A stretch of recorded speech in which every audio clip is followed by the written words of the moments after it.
Rapid action battalion RAB মহাপরিচালক পদে দায়িত্ব পালনের সময় বেনজির আহমেদ গুমে জড়িত কর্মকর্তাদের উৎসাহিত করতেন। সে সময় র্যাবে কর্মরত এমনই এক কর্মকর্তার বিষয়ে প্রতিবেদনে তার কর্মদক্ষতা খুবই সন্তোষজনক এবং নেতৃত্ব উচ্চমানের বলে প্রশংসা করেছেন বেনজির। ওই কর্মকর্তা বর্তমানে বাংলাদেশ সেনাবাহিনীতে ব্রিগেডিয়ার হিসেবে কর্মরত রয়েছেন।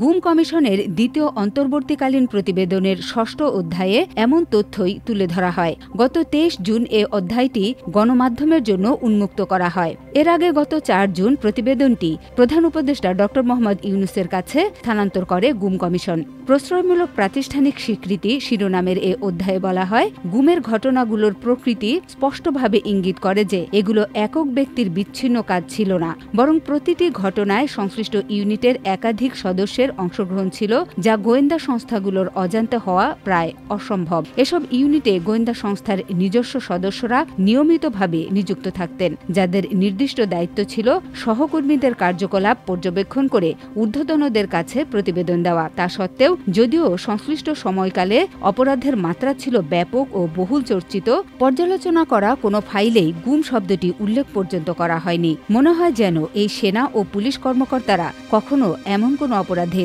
জড়িতই হননি। প্রতিবেদনে বলা হয়, র্যাবের মহাপরিচালক হিসেবে দায়িত্ব পালনের সময় গুমে জড়িত কর্মকর্তাদের উৎসাহিত করতেন বেনজির আহমেদ।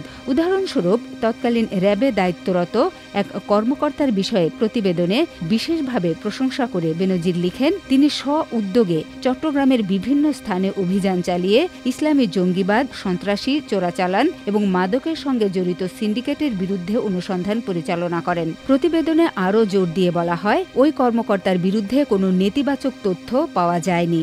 এ অধ্যায়ে বলা হয়, বাংলাদেশে সংঘটিত গুমের ঘটনাগুলো বিচ্ছিন্ন কিছু নয় বা কেবল কয়েকজন কর্মকর্তার দায়িত্বহীনতার ফল নয়, বরং এটি একটি রাজনৈতিক উদ্দেশ্য প্রণোদিত প্রাতিষ্ঠানিক ব্যবস্থার ফল, যেখানে এসব অপরাধকে প্রশ্রয় দেওয়া হয়েছে, স্বাভাবিক করে তোলা হয়েছে এবং অনেক ক্ষেত্রে পুরস্কৃতও করা হয়েছে। এ প্রক্রিয়ায় দেশীয় এবং আন্তর্জাতিক উভয় পক্ষই গুরুত্বপূর্ণ ভূমিকা রেখেছে। সবচেয়ে উদ্বেগজনক বিষয় হল ৫ আগস্ট ২০২৪-এ সরকার পরিবর্তনের পরও এই দায় মুক্তির সংস্কৃতি বহাল আছে এবং পূর্ববর্তী কাঠামো অনেক ক্ষেত্রে আগের মতোই কাজ করছে। গুম কমিশনের প্রকাশ করা ৬ষ্ঠ অধ্যায়ে শেখ হাসিনার শাসনামলে বিভিন্ন সময়ে শিক্ষার্থী, তরুণ সহ বিভিন্ন বয়সী নাগরিকদের গুম করে রাখার বর্ণনা তুলে ধরা হয়।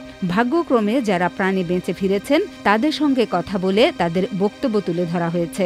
ডিজিএফআই, র্যাব ও সিটিটিসির গোপন আস্তানায় যাদের অন্তরীণ রাখা হয় তুলে ধরা হয় সেসব নির্যাতিতদের বক্তব্য।